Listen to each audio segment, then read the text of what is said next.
Yeah, I think geomechanics is playing a more increased role. And then you throw in on top of it induced seismicity, and that really brings geomechanics to the forefront. Hello, my name is Andrew Geary, and welcome to Seismic Soundoff, in-depth conversations in applied geophysics. In this episode, I speak with Doug Foster about the May 2018 issue of The Leading Edge. These special section articles highlight geomechanics, its integration with geophysics, and how it could help reduce induced seismicity and increase gas productivity. Doug Foster served as coordinator for the special section. Dr. Doug Foster received his Ph.D. in geophysics from Columbia University. He has worked as a research geophysicist at ARCO, Mobil, Phillips Petroleum, and as a senior scientist at ConocoPhillips. His career interests have ranged from wave propagation, inverse problems, and applied geophysics. He also taught as an adjunct professor in the physics department at the University of Houston and served as vice chairman of the Ultra-Deepwater Advisory Committee for the U.S. Department of Energy. Doug, thank you for joining me. I want to start with the basics. What is geomechanics? What it is to me is that it kind of gives you the stress and strain conditions of the Earth. And, that can be important in many aspects of, the production of and development of hydrocarbon fields. Because, we need to know what the stresses are.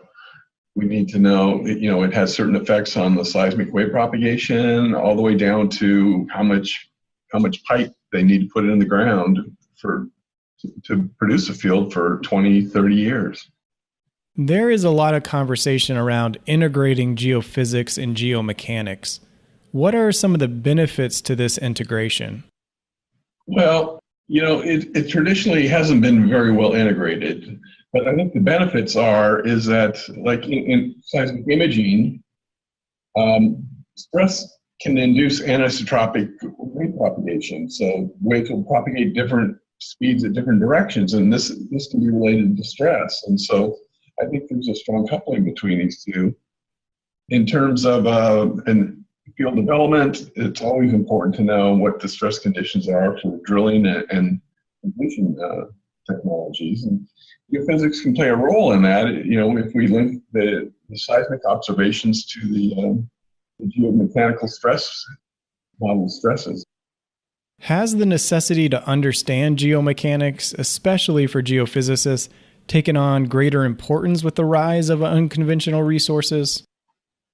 Yes, I think so. But, geophysics is somewhat struggling to get an inroads into the unconventional resource play. I've been out of the business for about 3 years, but I didn't see much impact. The microseismic work was kind of confusing at times, but sometimes useful. And so I would say that since the unconventional is largely about optimizing drilling and completions, I think geomechanics is playing a more increased role. And then you throw in on top of it induced seismicity, so that really brings geomechanics to the forefront. That's a good segue into one of the first papers I wanted to discuss. In Terhej et al., they used 3 geomechanical approaches to support reducing induced seismicity in the Netherlands. I was wondering if their findings associated with depletion-induced seismicity had relevance for reducing those occurrences, say, in the United States. Yeah, possibly. I mean, it's probably a pretty porous rock, so it's going to compact quite a bit. I mean, you see this north in Norway, like in Valhall and Ekofisk, where it's a chalk reservoir where it's actually it's compressing and contracting the rock, and you see the subsidence on the ocean bottom and depletion of the reservoir. In the U.S., I would say the most likely place you'd probably see that would be in the Gulf of Mexico. In terms of unconventional, I don't think it would be should have a big impact there. You also had mentioned microseismicity earlier, and two papers highlight that relationship between geomechanics and microseismicity. What is this relationship? Well, geomechanics, within the geomechanics, they have certain laws that dictate when rocks fail. And there's a variety of them. And so basically, it's hard to predict when a rock will fail. But there are certain criteria that are related to stresses, both the translational or deviatoric stresses and compressional or principal stresses.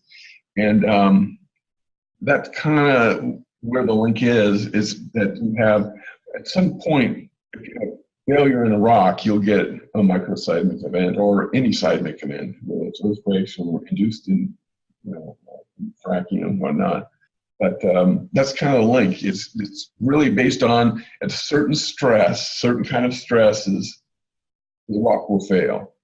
And that attempts to predict that failure. And then as seismologists, we look for the seismic waves, but it's largely due to some imbalance of stresses.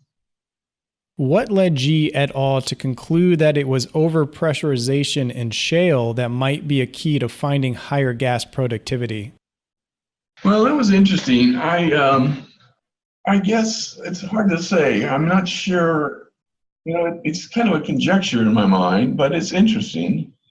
What I do know when I was in the business is that what works in one unconventional play doesn't necessarily work in any of the others. So I don't know if this is kind of a one-off empirical observation or generally, but I've heard this kind of similar talk in the Eagle Ford.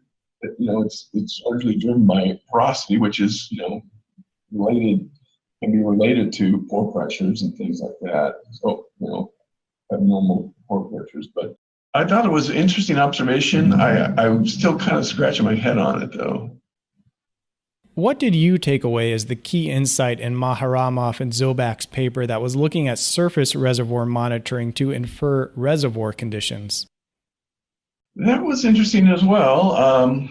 It's something I really hadn't thought about. They're doing tilt measurements, some changes on the elevation of the surface to infer pressures in below. I guess it was a steam injection, wasn't it, for part of the tar sands? And I thought, it seemed like an interesting approach. Again, it's something that I think it's kind of a new idea, and so we kind of have to see how it works out. But it's a different sort of measurement. We're always so focused on seismic data, but there's other things. So I thought it was kind of interesting, and it's hard to say how viable it will be in the long term, but I think it's something that people ought to look into. Yeah, it's always nice when papers can get you thinking about something you hadn't considered or thought that deeply about.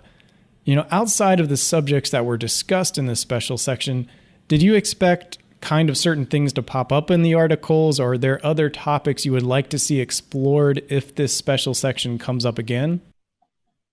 Before I retired, I was working in salt imaging, and I always thought geomechanics would be a good place for that. And we did some work internally on that.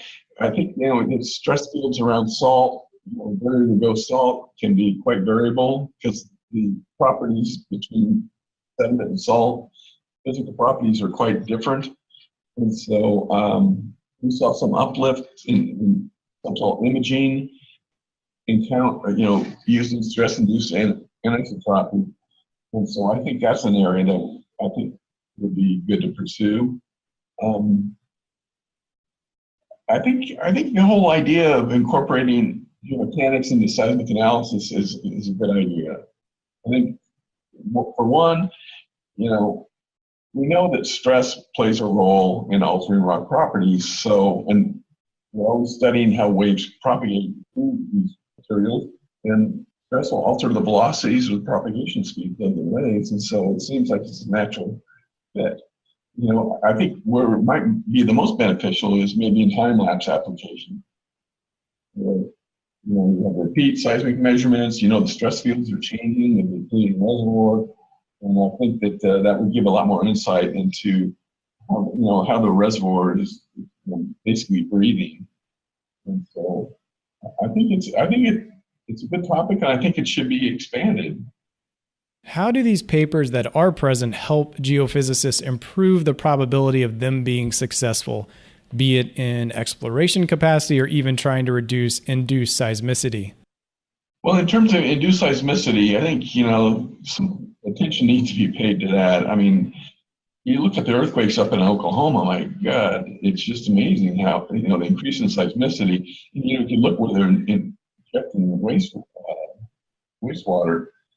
And so I think that would play a key role. I grew up out west, so earthquakes are kind of not that uncommon to me. But I can understand how people would be upset by feeling the ground shaking due to, man-made problems. In terms of, in general, I think that I just think this is a good topic to be involved in because it seems to fit nice. What is a seismic wave? It's a stress field propagating, and it's just a natural fit. So I think overall, I think the combination of geomechanics and seismic analysis should be good. What do you hope readers of this special section take away? I hope they take away that these two, geomechanics and seismic analysis, are coupled. We can ignore the geomechanical part and just treat it purely seismic. And I hope they take away the idea that no, this has a role to play, not just in induced seismicity or whatever, but it has a role to play in the analysis of seismogram. And it sounds maybe a little vague, but I think, we're talking about waves propagating in a heterogeneous Earth, which is part of that heterogeneity is not just material properties, but the stress condition. Is there anything you would like to say that I haven't asked you, or final thoughts you would like to add? No, but I would maybe stress to people out there is that, so we've got 5 papers in this section. Are there any other topics that people would want to hear more about in this general area? You can't cover the whole topic with just 5 papers. So, they were, as I said, good papers, but still. But it'd be nice to hear from people of what else they would like to hear about. That's great. And we welcome people's feedback, and I appreciate your time today, Doug, for speaking with me and sharing your work on this special section. Okay, sure, thanks.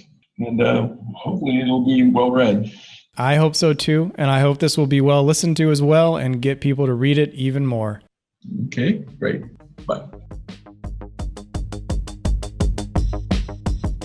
At seg.org/podcast, you will find the show notes and links to the May articles. Subscribers can read the full articles online, and abstracts are always free. If you enjoy the show, please leave us a 5-star review on Apple Podcasts. Your review helps others find the show. Subscribe to Seismic Soundoff on the podcast app of your choice to receive the latest episodes first. Seismic Soundoff is sponsored by the SEG Wiki, the place to find hundreds of biographies of influential geoscientists, open access tutorials, and ongoing translations of SEG's best-selling book, Robert Sherriff's Encyclopedic Dictionary. Type wiki.seg.org into your browser to visit the world's first online geophysics encyclopedia. Original music by Zach Bridges. This episode was produced by Mick Sweeney, Jennifer Crockett, and hosted, edited, and produced by me, Andrew Geary. Thank you to Steve Brown for his assistance. And thank you for listening. This is Seismic Soundoff, signaling off.